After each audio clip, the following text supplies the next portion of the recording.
ذات پات کا نظام ہے کہ نہیں وغیرہ کا ذکر اگر اس کے ان واقعات جس کا ذکر میں نے کیا ہے اس کے اعتبار سے کیا جائے تو اسے سماجیات یعنی سوشیولوجی کے علم کے تحت بیان کیا جائے گا۔ یوں آپ اب اتنا تو سمجھ ہی گئے ہوں گے کہ مختلف علوم یعنی مضامین کیسے وجود میں آتے ہیں، لیکن ہمارا جو سوال تھا کہ ادب کیا ہے وہ وہیں کا وہیں قائم ہے۔ مگر اگر آپ غور کریں تو جو باتیں میں نے آپ کو راجا کے بارے میں بتائی وہی بنیادی طور پر ادب کا ابتدائی روپ ہے۔ راجا کی کہانی میں جو خارجی واقعات ہیں یعنی وہ اس کا لاولد ہونا ہے، اس کے پیچھے جو راجا کا درد ہے، دکھ ہے، تمنائیں ہیں، آرزوئیں ہیں، خواہشیں ہیں، اگر ان سب کا ذکر کیا جائے تو یہ ایک ادبی فارم حاصل کر لے گا، ادبی روپ حاصل کر لے گا۔ یعنی جب زبان تخیل و احساس کے ساتھ، امیجنیشن اور فیلنگ کے ساتھ، جذبے اور فکر کو رائج جو ادبی فارم ہے یعنی قصے، کہانی، شاعری، ڈرامہ وغیرہ میں پیش کرتی ہے تو یہی بنیادی طور پر ادب ہوتا ہے۔ وہ ساری باتیں جو میں نے بیان کی ہیں وہ سب ادب ہو سکتا ہے، اور اس کے بین السطور میں یعنی جو چھپی ہوئی باتیں ہیں اسے بھی بیان کیا جا سکتا ہے۔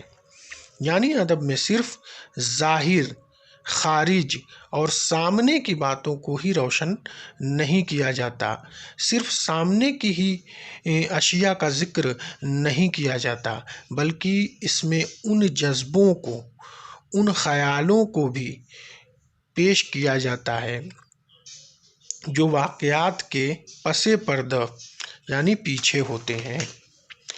اس پوری کہانی سے ادب کی تعریف کی جا سکتی ہے، یعنی ادب انسانی تخیل و احساس کو، جذب و فکر کو، خیال و معاملات کو زبان کی نفاستوں، نزاکتوں اور لطافتوں کے ساتھ روشن کرتا ہے، ظاہر کرتا ہے، بیان کرتا ہے۔ ادب کی اس تعریف کو سمجھ لینے کے بعد ہم اب اور گہرائی میں اترتے ہیں کہ ادب کی غرض و غایت یعنی اس کا بنیادی مقصد کیا ہے۔ اگر آپ نے بھیم بیٹکا کی گپھاؤں کا ذکر سنا ہوگا تو شاید آپ کو معلوم ہوگا کہ یہ گپھائیں کیوں اتنی معروف و مشہور ہیں اور ہم ان کو کیوں سہیج کر رکھتے ہیں، اور یہ کیوں ورلڈ ہیریٹیج سائٹ کا حصہ ہیں۔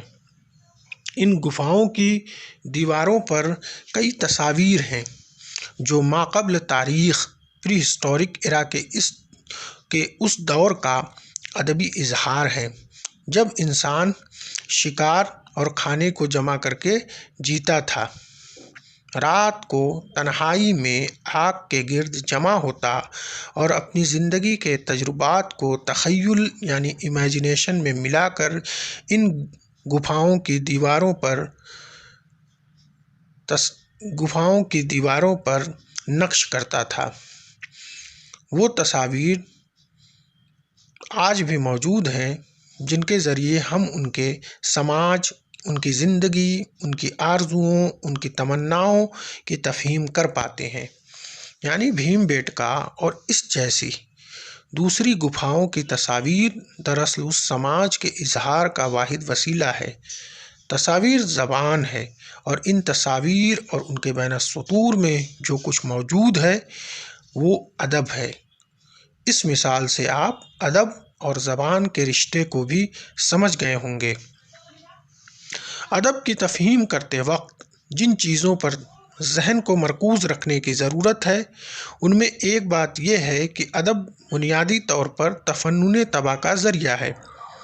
ادب جمالیاتی بصیرت فراہم کرتا ہے، یعنی ادب کا سب سے اہم مقصد یہ ہے کہ یہ آپ کو جمالیاتی طور پر محظوظ کرتا ہے، آپ کو اندر سے خوش کرتا ہے، آپ کے داخل کو باطن کو پرسکون کرتا ہے۔ اس کے ساتھ ہی ادب کی تفہیم کے ساتھ جڑا ہوا جو سب سے اہم نظریہ ہے وہ کتھارسس کا نظریہ ہے۔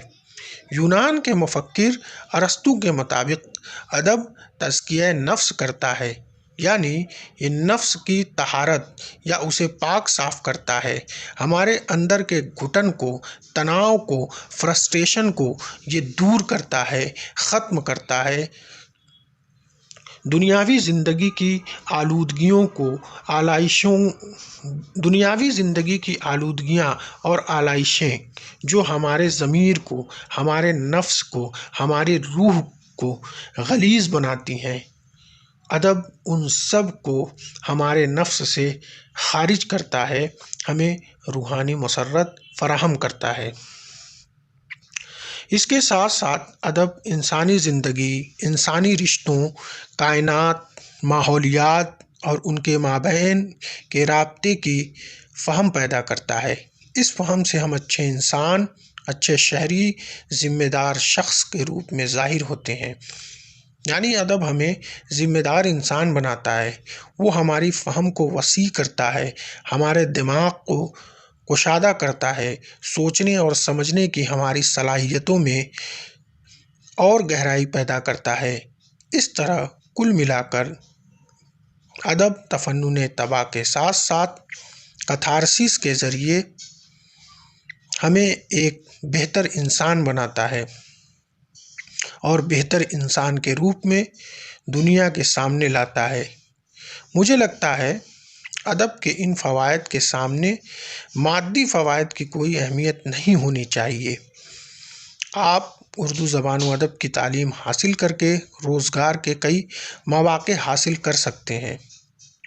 ہندوستان کے آئین کے 8ویں شیڈول میں 22 زبانوں کا اندراج ہے، جن میں ہماری اردو بھی شامل ہے، لہٰذا اس کی ترویج و تشہیر کی ذمہ داری سرکار کی بھی ہے۔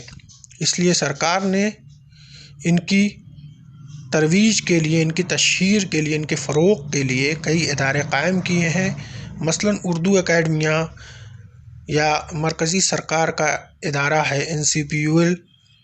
الگ الگ جامعات میں اردو کو ایک مضمون کے طور پر بھی پڑھایا جاتا ہے، اس لیے ٹیچنگ فیلڈ میں اس میں بہت زیادہ اسکوپ ہے۔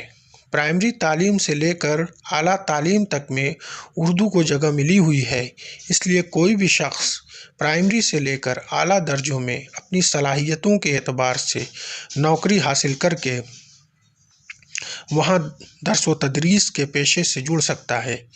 ہندوستانی سنیما ہو، ٹرانسلیشن کے بہت سے کام ہیں جو اردو میں فراہم ہو سکتے ہیں۔ مرکزی اور ریاستی سول سروسز میں اختیاری مضمون کی شکل میں اردو مضمون کو منتخب کیا جا سکتا ہے۔ ہندوستان کے باہر بھی اردو کی بستیاں ہیں جہاں وہ روزگار حاصل کر سکتے ہیں۔ ان کے علاوہ جہاں اردو کو دوسری سرکاری زبان بنایا گیا ہے، وہاں حکومتی اداروں میں بھی اردو کے لیے مواقع موجود ہیں۔ ان باتوں کو ذہن میں رکھتے اور اردو زبان و ادب کو نہایت محنت کے ساتھ پڑھیے، انشاءاللہ مستقبل میں آپ مایوس نہیں ہوں گے۔ آداب۔